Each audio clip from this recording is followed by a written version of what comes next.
Hello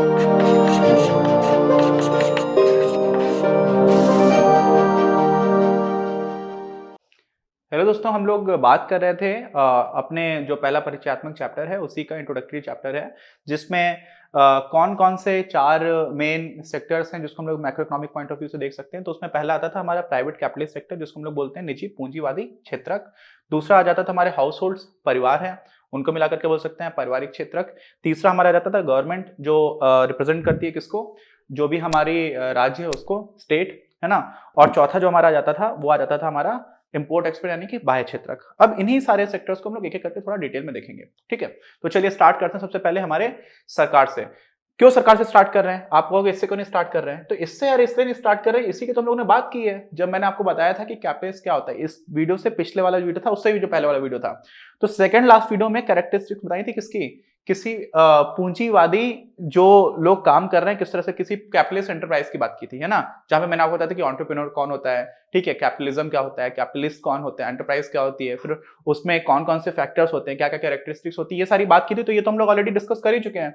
जो दूसरा sector आ रहा है अभी उसको, तो सरकार, उसकी हम लोग अभी बात करते हैं, ठीक। सब बाकी सारों को देखेंगे, चारों को देखना है। तो सरकार क्या है? सरकार जो है ना, मैंने बताया कि राज्य की संस्था है, प्रतिनिधि है, खुद में सिर्फ जो एग्जीक्यूटिव का पार्ट है, कार्यपालिका का पार्ट है, उसकी बात नहीं कर रहे हैं, पूरा राज्य ही है, तो वो भी रोल प्ले कर रहा होता है, जिसमें सरकार इकोनॉमिक पॉलिसीज में सबसे आगे रहती है, इसलिए मेनली हम लोग उसी को इंपॉर्टेंस देते हैं। अच्छा, तो उस दृष्टिकोण से सिर्फ सरकार लिखना भी उतना गलत नहीं है, हालांकि राज्य को रिप्रेजेंट कर रहा है, ठीक। अच्छा, दूसरा क्या है? किसी भी देश में जो राज्य है, सरकार की बात नहीं करेंगे, उसका सबसे ज्यादा इंपॉर्टेंट जिम्मेदारी मालूम क्या बनती है? लॉ एंड ऑर्डर मेंटेन करके रखना। कैसे करेंगे? वो कानून बनाएंगे, उन कानूनों को बना करके उनको लागू करेंगे। क्यों? क्योंकि रूल ऑफ लॉ लॉ चल रहा है, जो कानून है उसका अधिकार है। अब कोई राजा अधिकार नहीं करता है, ना प्रधानमंत्री करते हैं, कानून करते हैं, ठीक है। कम से कम जो थ्योरी है उसमें तो यही चीज रहती है, काफी हद तक हम लोग प्रैक्टिस करने की कोशिश भी कर रहे हैं धीरे धीरे। तो उसमें क्या है कि कानून बनाना ये सबसे इंपॉर्टेंट है, उसके बाद से उन्हें लागू करना और साथ में न्याय दिलाना, ठीक है। क्यों? क्योंकि अगर न्याय नहीं मिल रहा होगा किसी वर्ग को, तो वो उस सिस्टम में रहेगा नहीं, झगड़ा होगा, लोग अलग हो जाएंगे। तो ये सारी चीजें क्या होती है? एकदम प्राथमिक जिम्मेदारी है। तो क्या यहां पर सीधे तौर पर हमें कोई भी आर्थिक गतिविधि दिखती है राज्य की? नहीं दिखती है। राज्य का काम मुख्य रूप से आर्थिक गतिविधि में सम्मिलित होना सीधे तौर पर नहीं है, आमतौर पर ये एकदम बेसिक काम है। अच्छा, तो क्या हुआ? हम लोग तो अर्थशास्त्र पढ़ रहे हैं, तो अगर आर्थिक कार्य भी देखे जाएंगे तो वहां पर भी रोल आता है। क्या, कैसे कैसे आता है? सरकार को अपना खुद का खर्चा चलाने के लिए पैसों की जरूरत पड़ती है, तो मेनली सरकार टैक्स लगाती है लोगों पर कि हम आपको ये सारी चीजें दे रहे हैं, आपको न्याय दिला रहे हैं, आपको सुरक्षा दे रहे हैं। तो इन सारी चीजों की वजह से क्या हो जाएगा? हमें पैसा चाहिए, और वो कहां से लाएंगे? हम आप ही लोगों के ऊपर क्या लगाएंगे? टैक्स लगाएंगे। तो कर लगाना ये एक फैक्टर है। दूसरा क्या है? सार्वजनिक आधारभूत संरचनाओं का निर्माण करना। रोड्स पहुंचानी है गांव तक, है ना, पोर्ट्स डेवलप करने, बंदरगाह डेवलप करने हैं, एयरपोर्ट्स डेवलप करने हैं, बिजली पहुंचानी है, टेलीकम्युनिकेशन पहुंचाना है। उसके पहले पोस्ट डिपार्टमेंट हुआ करता था, पोस्ट एंड टेलीग्राफ डिपार्टमेंट जो है वो अभी भी पूरी तरह से सरकारी डिपार्टमेंट है। तो इस तरह की चीजें जो बाकी आर्थिक गतिविधियों को तेजी दें, और साथ में रोड या फिर इस तरह का जो भी इंफ्रास्ट्रक्चर है उसको कंट्रोल करना बहुत बोलते ना कि अगर मान लीजिए मैं बोल दूं हवा पर टैक्स है, ठीक है, या हवा साफ करने पर, हवा पर नहीं, हवा साफ करने के पैसे ले जाएंगे, तो जो गरीब आदमी वो तो देगा नहीं। पैसे वाला भी सोचेगा कि मैं दे रहा हूं, लेकिन ये गरीब आदमी को तो मैं रोक तो पा नहीं रहा हूं, पूरा एनवायरमेंट साफ हो रहा है। तो बहुत सारी चीजें ऐसी होती हैं जो पब्लिक गुड नेचर की होती है, उनको हम लोग बोलते हैं क्या? पब्लिक गुड्स बोलते हैं, ठीक है। क्या बोलते हैं आपको मैं आगे पढ़ाऊंगा, पब्लिक गुड्स, ठीक है। बहुत सारी चीजें ऐसी होती हैं जिनसे आप लोगों को एक्सक्लूड कर ही नहीं सकते हो, तो इनको हम लोग बोल देते हैं पब्लिक गुड्स, ठीक है। ऐसी वस्तुएं। अब आप जो पैसे नहीं भी दे रहा उसको नहीं हटा सकते, तो कोई भी पैसा नहीं दे रहा होता है, ठीक है, तो फ्री राइडर्स आ जाते हैं इसमें। इस तरह की चीजों को हम लोग क्या करते हैं, क्योंकि इस तरह की बहुत सारी चीजें हैं, रियलिटी है, तो उनके लिए सरकार पैसे दे रही होती है। सरकार देखती है क्योंकि इनका महत्व है और पैसे को देगा नहीं, देखो बनाना तो है ही है, तो सरकार यहां पर आ जाती है। तो सरकार का ये भी इंपॉर्टेंट आर्थिक कार्य हो जाता है, ठीक। लेकिन फिर भी बहुत सारी ऐसी वस्तुएं सीधे तौर पर सरकार की बनाना जिम्मेदारी नहीं होती है। लेकिन उसके बावजूद होता क्या है, राज्य कई बार प्रत्यक्ष रूप से सीधे सीधे उत्पादन भी कर रहा होता है कि हम भी कुछ बनाएंगे, मान लो कुछ भी बना सकते हैं, ट्रक्स बनाएंगे मान लीजिए, या फिर कार्स बनाएंगे, सरकार बना सकती है, सरकार की कोई कंपनी काम कर सकती है। जो काम निजी क्षेत्र कर सकता है वो सरकार भी कई बार कर रही होती है प्रत्यक्ष रूप से। क्यों कर रही होती है? बहुत सारे उसके कारण भी होते हैं, कई बार इस तरह के कारण भी होते हैं कि सोशलिस्ट सिस्टम है तो बात ही अलग है, लेकिन हम लोग अगर कैपिटलिस्ट यानी पूंजीवादी अर्थव्यवस्था की बात करें तो वहां पर कभी कभी ऐसे कारण भी आ जाते हैं कि सरकार इसलिए काम कर रही है क्योंकि ये सारी चीजें भी थोड़ी जरूरी नेचर की हैं, एसेंशियल गुड्स हैं, और यहाँ पर प्राइवेट सेक्टर में कहीं पर एक इंसान के पास इतनी ताकत ना पहुंच जाए तो वस्तु का दाम कंट्रोल्ड है। इस तरह के कारणों की वजह से भी कर सकते हैं। और कई जगह होती है जहां पर इकोनॉमिक्स ऑफ स्केल बहुत बड़े स्तर का इन्वेस्टमेंट चाहिए जो कोई प्राइवेट इंसान कर ही नहीं सकता, तो सरकार वहां पर आगे आ जाती है। इस तरह की चीजें जो कि हमारे देश में आजादी के समय पर किया गया था, इस तरह की चीजें होती हैं। ठीक, अच्छा, तो सरकार जो है ना वो हमारे यहाँ पर क्या कर रही है कि इस तरह का भी रोल प्ले करती है। आपको ओएनजीसी मिलेगा, है ना, एचएएल है, वो भी एक तरह की सरकारी कंपनी जो हमारे तेजस बना रही है, प्राइवेट कंपनी नहीं है। ऐसे ही बहुत सारे ऐसे पब्लिक सेक्टर अंडरटेकिंग्स हैं जो हमारे सरकार काम कर रही है। रोड्स बनाने का पीडब्ल्यूडी डिपार्टमेंट है, एनएचएआई है, national highway authorities of India. तो इस तरह के बहुत सारे डिपार्टमेंट्स भी हैं, उन्हीं के अंदर की बॉडीज हैं जो इस तरह का काम कर रही है सीधे सीधे, जो प्राइवेट सेक्टर भी कर सकता है। ठीक, तो ये क्या हो गया, सरकार का आर्थिक कार्य हो गया। प्राइवेट सेक्टर की बात कर चुके हैं, आप सरकार की बात भी कर लिया। बात करते हैं हाउस होल्ड्स की। किसकी बात करते हैं? House holds. हाउस होल्ड्स को हम लोग बोलते हैं पारिवारिक क्षेत्र हिंदी में। अच्छा, इसमें क्या है, परिवार से तात्पर्य क्या है? किसी एकल व्यक्तिगत उपभोक्ता को भी हम परिवार बोल सकते हैं, ये समझिएगा, या फिर कुछ लोगों को मिला करके, कुछ व्यक्तियों के समूह को। कौन? जो लोग अपने उपभोग से संबंधित निर्णय स्वयं लेते हैं। अब कुछ लोग हैं अगर घर में, तो हो सकता है कि वो लोग सामूहिक रूप से डिसाइड कर रहे हो, है ना, या कोई एक अकेला इंसान है तो व्यक्तिगत रूप से भी कर सकता है। किसी परिवार में मुखिया भी होता है तो कई बार पूरे परिवार के लिए भी डिसाइड कर सकता है। लेकिन ये लोग क्या करना है, उपभोग से संबंधित जो निर्णय है ना वो खुद के लिए ले रहे हैं। तो ये बात समझना आपके लिए इंपॉर्टेंट है, समझना है, ये उपभोग से संबंधित निर्णय स्वयं ले रहे हैं। अच्छा, तो इनका भी क्या हो गया, इनका भी कॉन्ट्रीब्यूशन हो गया हमारी इकोनॉमी में, किस तरह से आप समझिएगा। अभी समझते हैं। देखिए, जो लोग हैं हाउस होल्ड्स, वो क्या करते हैं, वो बचत कर रहे होते हैं और वो लोग कर अदा करते हैं। कर किसको देना है, आप याद करिए, सरकार कर लगाती है। कर किस पे लगाती है? लोगों पे लगाती है। तो लोग क्या करते हैं, कर दे रहे होते हैं, टैक्स देते हैं, साथ में बचत भी करते हैं और साथ में क्या करते हैं, मांग भी करते हैं, कंजम्पशन भी करते हैं। ठीक है, तो बचत और कर प्लस मांग। मांग बहुत इंपॉर्टेंट है, मांग के बिना चीजें चल नहीं सकती। भारत में पिछले कुछ समय में इकोनॉमिक स्लोडाउन है जिसमें बोला जा रहा है कि कंज्यूमर डिमांड ही नहीं कर रहा है, डिमांड कम हो गई, मोटरसाइकिल्स कम बिक रही है, कार्स कम बिक रही है, तो लोग जो है ना वो अब डिमांड नहीं कर रहे हैं। तो लोग कौन है, जो घरों में है, हाउस होल्ड्स है। तो आप ये सोचो कि इनके पास पैसा आएगा कैसे?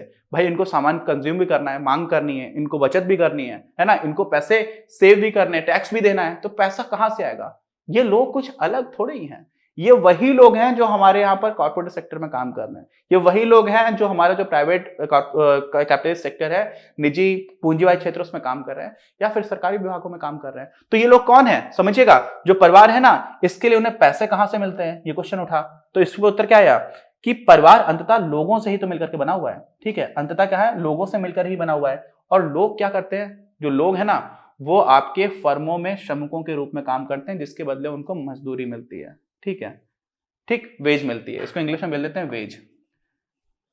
अच्छा, ऐसे ही लोग सरकारी विभाग में काम करते हैं तो उनको वेतन मिल जाता है, सैलरी मिल जाती है ना। ऐसे ही यानी कि सरकार का भी हिस्सा है लोग, और जो हमारा प्राइवेट सेक्टर था उसका भी हिस्सा हो गया। और ऐसे ही प्राइवेट सेक्टर में भी दो चीजें हो गई, एक तो मालिक होते, तो हो सकता है कि जो स्वामी है वो भी तो घर में रह रहे हैं, तो वो लोग भी हैं। अब जो लोग स्वामी हैं वो क्या कराते हैं, वो लोग लाभ कमाते हैं क्योंकि वो एंटरप्रेन्योर्स हैं, बिजनेसमैन है। अच्छा, फिर क्या हुआ, लोग ही ऐसे हैं जिनके पास कोई जमीन के मालिक है, जमीन की मिल्कियत है। क्यों? क्योंकि हमारे कैपिटलिस्ट सिस्टम में जमीन की मिल्कियत का कॉन्सेप्ट होता है। और ऐसी स्थिति में क्या हो सकता है, ये लोग किराया कमा सकते हैं। जमीन आपने दे दी किसी को तो आप उस पर किराया वसूल कर रहे हो। और ये लोग क्या कर सकते हैं, किसी को पूंजी भी दे सकते हैं।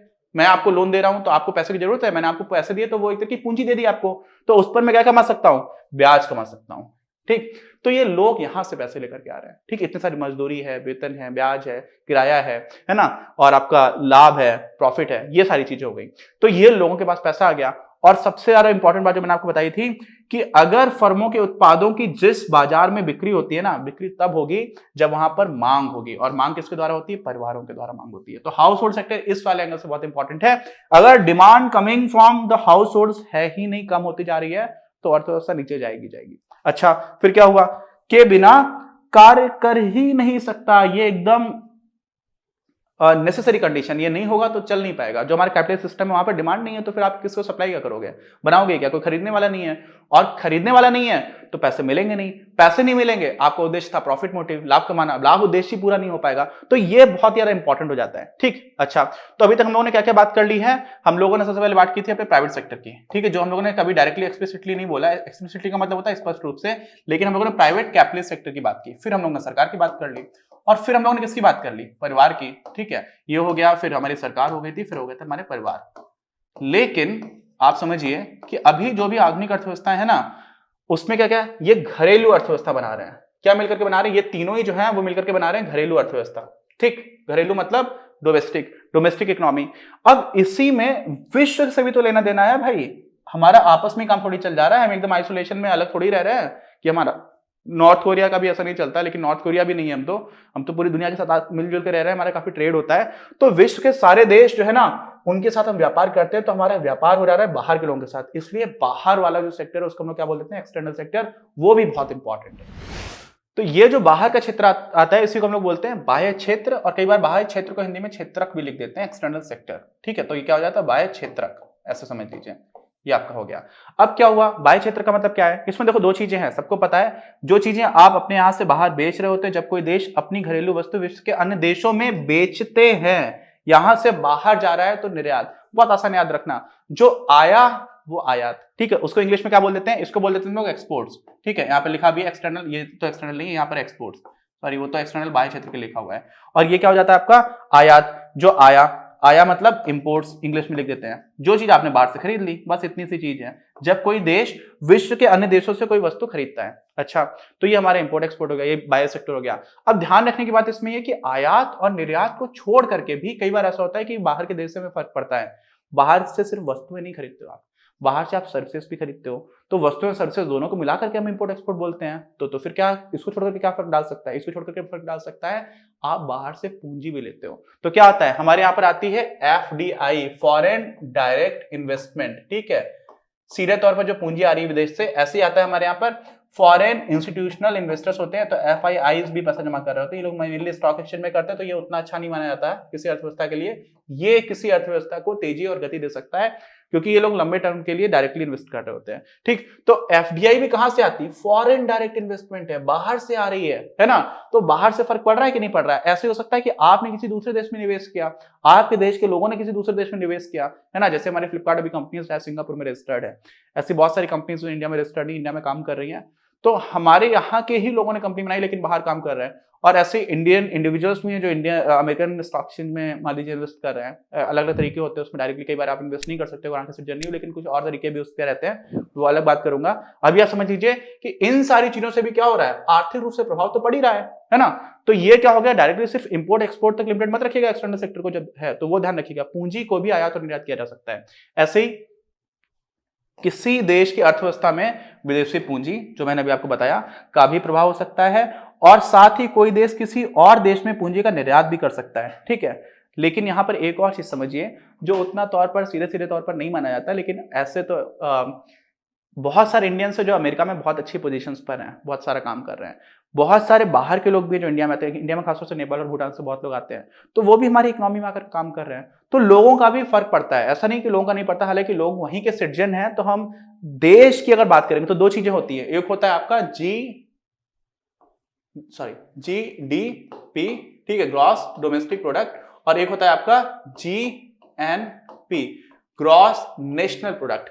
जब ग्रॉस नेशनल प्रोडक्ट की बात करते हैं तो हम उन लोगों की बात करते हैं जो किसी देश के नागरिक हैं, और जब ग्रॉस डोमेस्टिक प्रोडक्ट की बात करते हैं तो हम किसी देश की सीमा के अंदर की बात करते हैं। मान लीजिए हमारा भारत देश है, उसका ये हमारा दक्षिण कोस्ट है, और उसके बाद से ये जो हमारा पूरे देश के अंदर रहने वाले जो लोग भी जिन वस्तुओं और सेवाओं का निर्माण कर रहे हैं, उनकी किसी एक टाइम पीरियड के अंदर जितने भी वस्तुओं और सेवाओं का निर्माण हुआ, उनकी फाइनल वैल्यू जो होती है मॉनेटरी टर्म्स में, उसको हम लोग GDP बोल देते हैं, सकल घरेलू उत्पाद बोल देते हैं। लेकिन कोई भारतीय यहां से बाहर अगर अमेरिका में भी रह करके काम कर रहा है ना, तो उसकी अर्निंग को भी हम जोड़ेंगे, कब, जब हम लोग GNP निकाल रहे होंगे। लेकिन GNP में जो अमेरिकन या किसी भी दूसरे देश के लोग भारत में रह करते हुए क्या कर रहे हैं, कुछ उत्पादन कर रहे हैं, उनकी अर्निंग को घटा देंगे, तो हम लोग निकाल देते हैं वहां से GNP। ठीक, तो इसको मैं आपको अलग से कभी पढ़ा दूंगा, है ना, मैक्रो इकोनॉमिक्स में ही आएगा, आगे ही आने वाला है अपने आगे के चैप्टर्स में, तो ब्रीफ में मैंने आपको ये बता दिया। तो ये सारी चीजें हैं। तो हम लोगों ने इस हिसाब से जो अपना पहला इंट्रोडक्टरी चैप्टर साहब कंप्लीट कर लिया, उम्मीद है आपको काफी ठीक से समझ में आया होगा। बहुत इंपॉर्टेंट भी, इंटरेस्टिंग भी है, और आमतौर पर जो आम इंसान होता है ना, वो मैक्रो इकोनॉमिक्स फॉलो करता है, माइक्रो इकोनॉमिक्स नहीं करता है। माइक्रो इकोनॉमिक्स हम लोग पढ़ चुके हैं, पहले मैंने वही कंप्लीट की, क्योंकि उसके बाद से हमारी अंडरस्टैंडिंग ज्यादा बेहतर बन रही होती है। ठीक है, तो उम्मीद है कि सारी चीज आपको क्लियर हुई। कोई डाउट अगर है तो पूरा चैप्टर देखने के बाद भी कोई डाउट बचा हुआ है तो प्लीज कमेंट बॉक्स में लिख करके बताइए। मिलते हैं हम लोग अपने अगले वीडियो में अगले चैप्टर के साथ, और आपके कोई सजेशन हो तो जरूर लिखिएगा कमेंट बॉक्स में। जय हिंद, जय भारत। इस वीडियो के प्रायोजक हैं आप, और अगर आप ऐसे ही और वीडियोस बनाने में हमारी मदद करना चाहते हैं तो पैट्रियन पर जाकर या फिर स्क्रीन पर दिए गए QR कोड को स्कैन कर अपना योगदान जरूर दें।